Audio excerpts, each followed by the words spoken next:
Nasaksihan po natin sa ating likuran ng ating mga kababayan mula sa grupo ng Manibela na kung saan nagpapahayag ng kilos protesta dahil na rin sa pagtaas ng presyo ng gasolina o ng diesel. Alamin natin ang ibang detalye.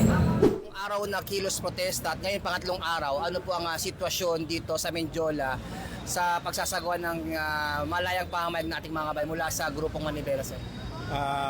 Kung makikita natin yung sitwasyon dito sa Mendiola, maayos ang pagpapahayag ng kanilang mga saloobin. Pinapahintulutan natin sila dahil nangako naman sila na i-observe nila yung kaayusan at ang presence ng ating mga kapulisan dito ng DMFB, RMFB at ay para siguraduhin na tahimik at ligtas ang lugar na kung saan nagdadaos ng kanilang pagpapahayag ng kanilang saloobin.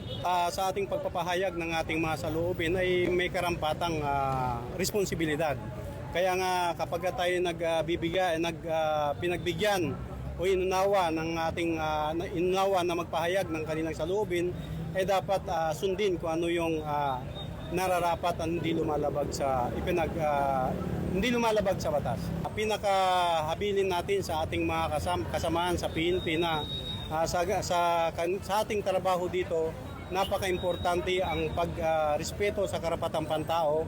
Kaya ang maximum tolerance na ipinapatupad ay talagang inobserve po ng bawat isang member ng Philippine National Police na nakatalaga dito sa Mendiola.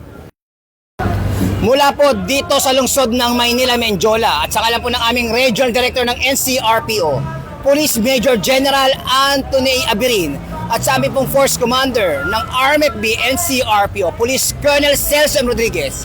Ako po ang inyong Police News Network Correspondent, Police Chief Master Sergeant Mauricio Bonilla Ruiz, alagad ng batas, taga-taguyod ng Balitang Pulis.